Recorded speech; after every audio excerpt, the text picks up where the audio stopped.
Hello student, welcome back. उम्मीद करता हूँ यहाँ पे सब लोग ठीक हो गए।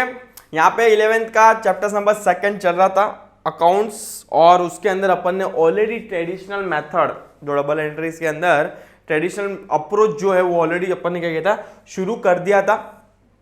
यस, जहाँ पे अपन ने ऑलरेडी सर्टन क्वेश्चंस देखे थे अपन ने, जहाँ पे अपन ने लास्ट सेशंस में मैंने तुम लोग को ये वाला पढ़ाया था, जो था अपना इलस्ट्रेशन था, एनालिसिस था, ट्रांजैक्शन और applying the rule of debit and credit, पूरा मैंने पढ़ाया था। और तुम लोग को मैंने बोला था ये वाला होमवर्क करना है आपको, क्योंकि ये एक्टिविटी आपको क्या करनी है, होमवर्क में करनी थी।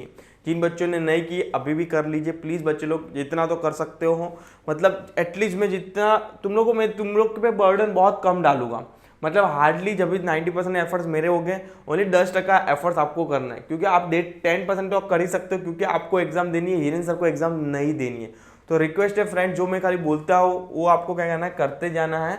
अगर आपको गुड मार्क क्या करना है, स्कोर करना है तो, अदरवाइज आपका कॉल है कि आपको सॉल्व करना है कि नहीं करना है। बिकॉज मैं तो देखने आऊंगा नहीं कि आप वहां पे सॉल्व कर रहे हो कि नहीं कर रहे हो, घर पे सॉल्व कर रहे हो कि नहीं कर रहे हो। ये तो मैं खाली तुम लोग पे भरोसा कर सकता हूँ कि हाँ भाई मैंने बोला है तो किया ही होगा बच्चे लोग ने। ठीक है, चलो आज अपन आगे बढ़ेंगे जो होगा मॉडर्न अप्रोच की तरफ, जो होगा classification of accounts modern approaches.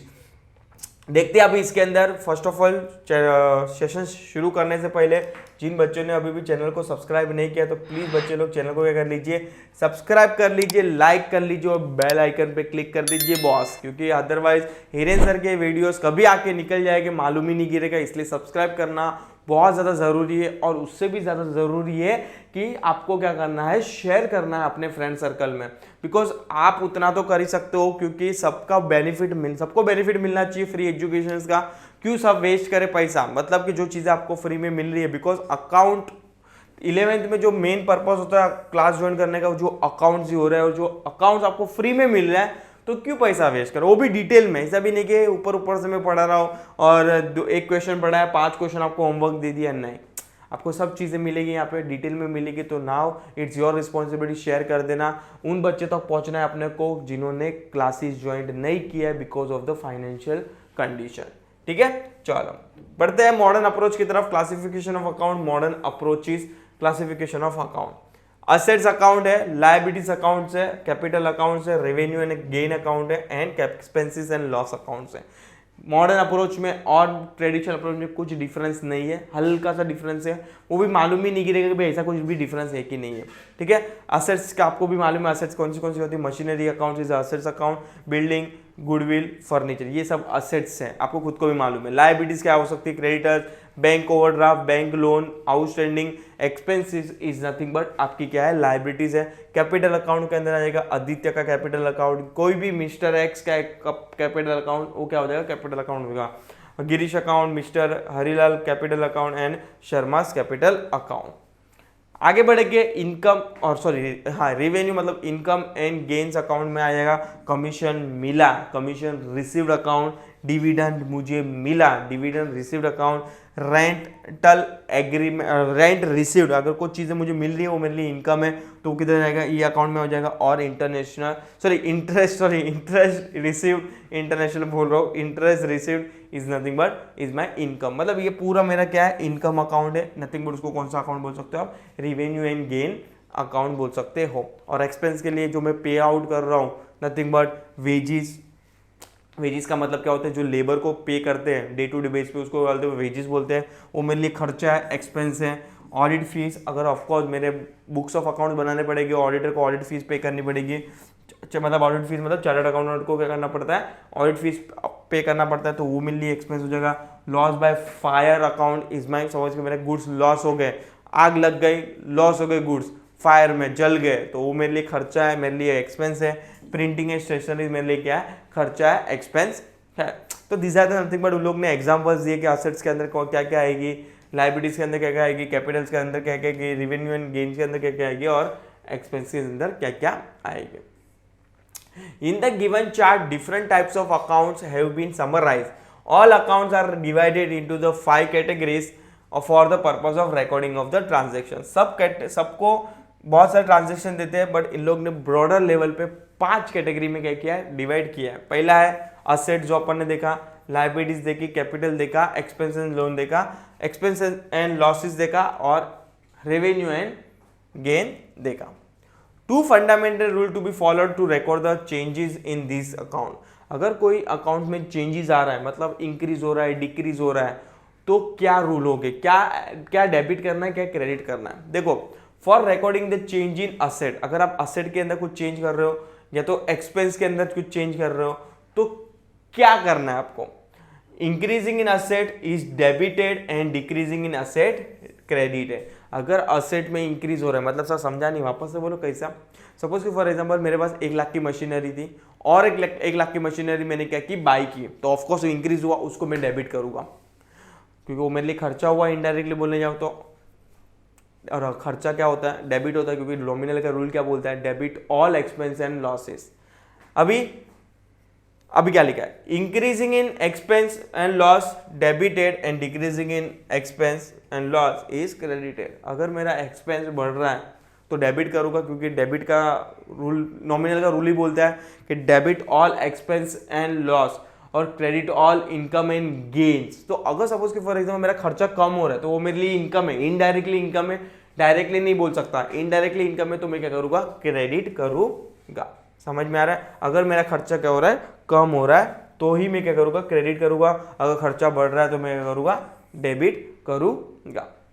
आगे क्या बोलते हैं, ये दोनों बात हुई असेट्स और एक्सपेंस को लेके। अभी लायबिलिटीज और रेवेन्यू लेके भी कुछ बात होनी चाहिए। देखो क्या लिखा है, for recording the change in the liabilities, for recording change in the liabilities and Capitals receipts revenue and gain, उसके लिए क्या होगा। अगर सपोज कि फॉर एग्जांपल लायबिलिटी मेरी इंक्रीज होती है तो मैं क्या करूंगा, क्रेडिट करूंगा, और डिक्रीज होती है तो मैं क्या करूंगा, डेबिट करूंगा। सर नहीं समझ में आया, आप क्यों ऐसा क्यों करेंगे। अरे बॉस, लायबिलिटीज अगर मेरी इंक्रीज होती जा रही है, बढ़ती जा रही है, तो लायबिलिटी अपन किधर लिखते हैं, क्रेडिट साइड लिखते हैं, इसलिए उसको क्रेडिट करेंगे। और अगर डिक्रीज हुई, लायबिलिटी कम हुई, तो मेरे लिए असेट से इनडायरेक्टली बोलने जाओ, इनडायरेक्टली, डायरेक्टली नहीं बोल रहा हूं मैं यहाँ पे, इनडायरेक्टली बोल रहा हूँ कि वो मेरे लिए असेट से, उसको मैं क्या करूंगा, डेबिट करूंगा। Increasing in liability is credited and decreasing in liability is debited. Same, अगर कैपिटल भी इंक्रीज कर रहा है तो मैं क्रेडिट करूंगा, अगर कैपिटल डिक्रीज हो रहा है तो मैं क्या करूंगा, डेबिट करूंगा। क्यों, क्योंकि ये दोनों चीजें अपन किधर लिखते हैं, लायबिलिटी साइड लिखते हैं, और liability side is nothing but आपकी कौन सी साइड है, क्रेडिट साइड है। लायबिलिटी कौन सी साइड होती है, लिखते नहीं अपन, जब भी बैलेंस शीट बनाते हैं तभी अपन liabilities and assets, liabilities and equity लिखते हैं, वो अपन लिखते हैं किधर, लायबिलिटी साइड, पर ऊपर लिखते नहीं है डेबिट क्रेडिट, पर हाँ वो इनडायरेक्टली क्या है, क्रेडिट है। और अगर मेरा इनकम बढ़ा तो ऑफकोर्स इंक्रीजिंग इन इनकम मैं क्रेडिट करूंगा। सर इनकम अगर बढ़ा तो क्रेडिट क्यों करोगे, क्योंकि नॉमिनल का रूल तो फिर सीधा बोलता है debit all expense and gain, credit all income and gain. तो क्रेडिट हो करने का मेन पर्पज क्या होता है, मेरी इनकम बढ़ रही है। अगर आज आपके अकाउंट में पैसा आता है तो आपके अकाउंट में क्रेडिट होता है, 500 आया और 500 आएगा तो और क्रेडिट होगा, और 500 आया तो और क्रेडिट होगा।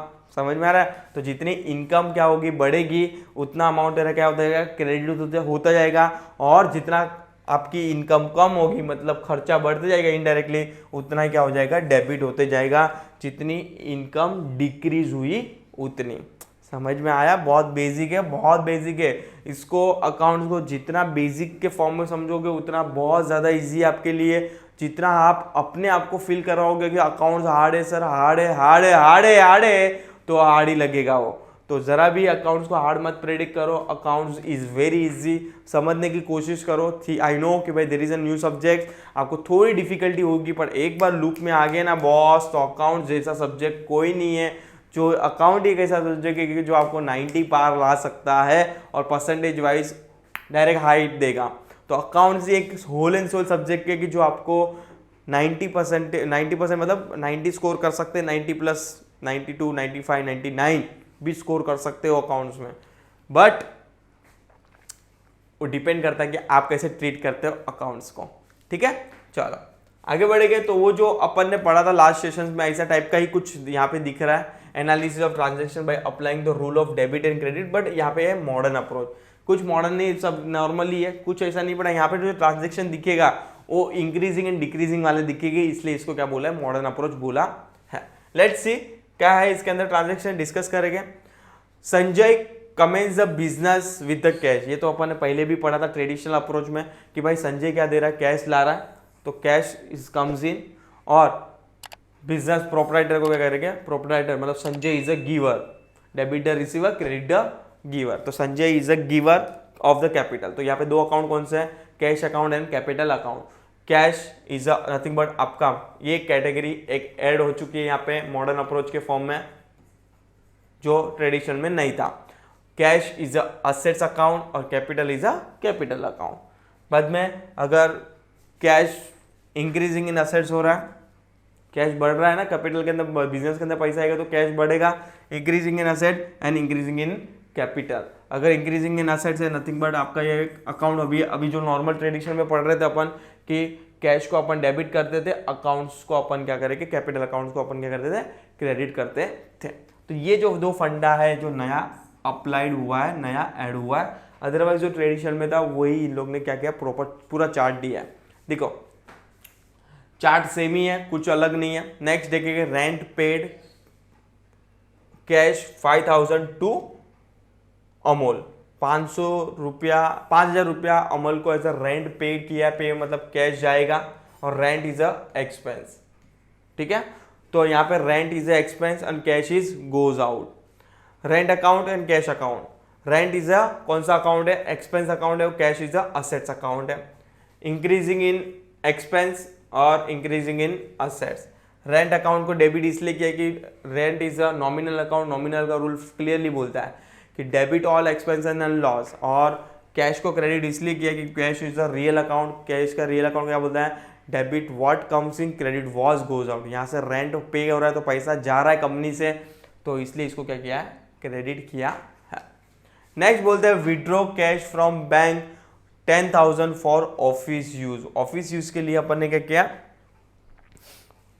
विड्रॉ किया, मतलब ऑफिस यूज के लिए, मतलब कंपनी के अंदर पैसा आ रहा है, क्या आ रहा है, कैश कम्स इन, और बैंक इज अ गिवर, मतलब bank is a giver because bank is a person है। Yes, cash account and bank account, cash is a assets account and bank is also assets account. Increasing in asset and decreasing asset, मतलब bank में से पैसा जा रहा है वो decrease हो रहा है, बट कंपनी के अंदर पैसा आ रहा है वो इंक्रीज हो रहा है। Cash account and bank account. आगे बढ़ेंगे, पेड वाइफ्स मोबाइल बिल, मतलब वाइफ्स के मोबाइल बिल अपन ने क्या किया, पे कर रहे हैं कंपनी के अकाउंट में से, वाइफ का बिल मैं क्या कर रहा हूँ, पे कर रहा हूँ। मतलब मैंने कहा क्या क्या गया, ड्राइंग किया। अभी ड्राइंग क्या होता है वो मत पूछना, जिन बच्चों ने मुझे फर्स्ट लेक्चर से फॉलो कर रहे हैं वहाँ पे ड्राइंग का मतलब अपन ने पढ़ा था, इसलिए मैं बोलता हूँ थियरी पढ़ने का मेन पर्पज ये है कि ड्राइंग का मतलब क्या होता है कि मैंने बिजनेस में से पैसा उठाया पर्सनल यूज के लिए। ध्यान से सुनो, मैंने बिजनेस में से पैसा उठाया मेरी वाइफ का पेमेंट करने के लिए, बिल पे करने के लिए, मैंने मतलब इनडायरेक्टली मैंने पर्सनल यूज के लिए किया। अगर मैं पर्सनल यूज से करूँगा तो of course it's nothing but drawing, इसको क्या बोलते हैं, ड्राइंग बोलते हैं। तो ये ड्राइंग को आपको हमेशा डेबिट करना है। मैंने तुम लोग को ये पहले भी बोला था जब भी थियरी पढ़ रहे थे कि drawings is a receiver of the benefit, और cash is a goes out, cash जा रहा है बिजनेस के अंदर से, ठीक है। तो यहाँ पे दो अकाउंट होगा, ड्राइंग्स अकाउंट और cash account. Drawing account is nothing but आपका कैपिटल अकाउंट है, और cash account is a assets account. Decreasing in capital account और decreasing in assets, drawing account debit to cash account credit. Next हो जाएगा purchase goods from Sunil. Sunil से goods purchase कर रहे हैं, यहाँ पे ना तो डेबिट दिया है, ना तो बोला है कि कैश पे लिया कि क्रेडिट पे दिया, कुछ बताया नहीं है, but purchase is a expense. और आपको अगर कैश लिखा होता तो सुनील का नाम नहीं आता, ये अपन ने पहले भी पढ़ा था, बट यहाँ पे कैश लिखा ही नहीं है तो आपको सुनील को पिक्चर में लेना पड़ेगा। तो परचेज इज अ एक्सपेंस और सुनील अकाउंट हो जाएगा। तो purchase is a expense and Sunil is a giver. Purchase account and Sunil account, purchase account is nothing but आपका एक्सपेंस अकाउंट है, Sunil account is nothing but आपकी लायबिलिटी अकाउंट है क्योंकि आपको पेमेंट करना है। Sunil is a creditor, Sunil is a creditor, जिनको आपको पैसा पे करना है। आपने गुड्स तो ले लिया भाई बॉस, सुनील अपना दोस्त थोड़ी कि फ्री में पैसा दे, अरे फ्री में गुड्स देगा, उसको आपको पैसा पे करना है, इसलिए वो क्या हो जाएगा, लायबिलिटी हो जाएगी। Increasing in expense, increasing in liability, purchase account to Sunil account. Next point बोलता है 6 नंबर का पॉइंट, और लास्ट पॉइंट बोलता है जो होगा रिसीव्ड कमीशन 4500। कमीशन मिला है आपको, कमीशन तो कैश में मिलेगा, तो कैश आ रहा है, कैश कम्स इन है, और कमीशन आपके लिए इनकम है, ठीक है। Cash comes in and commission is a income. Cash account is a cash account, और यहाँ पे सॉरी 2 अकाउंट कौन सा है, कैश अकाउंट और commission account. Cash is assets account और commission is a commission account, ही लिखा है इन लोग ने। Assets is a increasing assets और commission is a increasing in income. तो 2 इफेक्ट आ जाएगी, डेबिट और credit, cash account debit to commission account. क्यों, कैश आ रहा है, डेबिट कैश कौन सा अकाउंट है, रियल अकाउंट है। रियल अकाउंट का रूल क्लियरली बोलता है debit what comes in, debit what comes in. और कमीशन को क्रेडिट इसलिए क्योंकि commission is a nominal account. Nominal का रूल क्या बोलता है, debit all expenses and loss and credit credit credit credit credit all income and gains. तो इसलिए इसको क्या किया, क्रेडिट किया है। इसलिए बोलो गोल्डन रूल, रट्टा मार लो, आपको आपके लिए एक बेनिफिट है। अगर आप सपोज के मैंने तुमको आई थी तो बोला भी है कि आपको पेज में ऊपर लिख देना है पर्सनल अकाउंट, दूसरे पेज पे nominal account, sorry real account, और तीसरे पेज में nominal account, debit receiver credit giver, ऐसे पूरा पेज भरना है। अगर नहीं किया तो प्लीज़ कर लीजिए। रियल अकाउंट का debit what comes in, credit what goes out, जितने भी पॉइंट्स आ रहे हैं नीचे, मतलब जितनी भी बार रिपीट कर सकते हो उतनी बार लिख सकते हो, 10 बार 15 बार, जितना भी बड़ा पेज ले रहे हो उसके हिसाब से आपको लिखना है। और नॉमिनल का रूल बोलता है debit all expenses and loss, credit all income and gain, उसको भी पूरा पेज भरना है। जब तक रट्टा नहीं होता ये रूल्स, गोल्डन रूल्स, तब तक लिखते रहना है आपको, क्योंकि गोल्डन रूल ही आपकी लाइफ बना सकता है अकाउंट्स के अंदर। अदरवाइज आपको हमेशा अकाउंट्स हार्ड लगेगा तो बोर लगेगा, बोरिंग हो गया आप, और जितना बोर होते जाओगे उतना अकाउंट्स आपसे बहुत दूर जाते जाएगा। तो हमेशा अकाउंट्स को एक्सेप्ट करना सीखिए कि हाँ भाई ये है तो यही होगा, ये है तो यही होगा। गोल्डन रूल्स मैंने भी नहीं बनाया है। यस, चलो तो यहाँ पे मैं क्या कर देता हूँ, वीडियो को स्टॉप कर देता हूँ, मतलब सेशन को स्टॉप करते हैं। और नेक्स्ट वाला ये जो एक्टिविटी है, ये वाला एक्टिविटी यहाँ पे सॉल्व की, सेम एक्टिविटी नंबर 3 है जो आपको सॉल्व करनी है, जो आपको क्या करनी है, सॉल्व करनी है। होमवर्क है, एक में करा हुआ है, एक आपको करना है। देखो प्रैक्टिस करना पड़ेगा बॉस, अगर जब तक प्रैक्टिस नहीं करोगे तब तक नहीं समझ में आएगा कि सर क्या पढ़ा रहे। तो प्लीज बच्चे लोग प्रैक्टिस यहाँ पे करो। मैं तुम लोग को ऐसा नहीं बोलो बुक लेके बैठो, यहाँ पे आप क्या करो, सॉल्व करो, इसको देखते जाओ, समझते जाओ कि इसे क्या था क्या नहीं था। कुछ डाउट हो तो कमेंट सेक्शन में डाल देना कि सर मेरे को ये वाले डाउट है, तो नेक्स्ट सेशन में तुम लोग को क्लियर करवा दूंगा। यस, चलो तो नेक्स्ट सेशन में अपन इलस्ट्रेशन नंबर 1 से शुरुआत करेंगे। State the types of 2 accounts involve in the following transaction. तो इन लोग ने ऑलरेडी दे भी दिया है, कैश अकाउंट कैपिटल अकाउंट दे दिया है, ऑलरेडी डिस्कस करेंगे, इसको आंसर्स देके रखे हैं। और आगे आगे जाके अपन क्या करेंगे, एक्चुअल में सब अकाउंट को क्या करेंगे, बाइफरकेट करेंगे, मतलब classify the account personal, real और नॉमिनल के अंदर। कि स्टेशनरी अकाउंट क्या है, it's a nominal account because वो खर्चा है आपके लिए। मशीनरी क्या है आपके लिए, वो असेट्स है, तो इट्स अ रियल अकाउंट। तो ये सब अपन क्या करेंगे, ओवर पीरियड ऑफ टाइम क्या करेंगे, डिस्कस करेंगे। ठीक है, सो मिलते हैं। टिल टाइम प्लीज चैनल के लिए अपडेट रहिए। Thank you so much.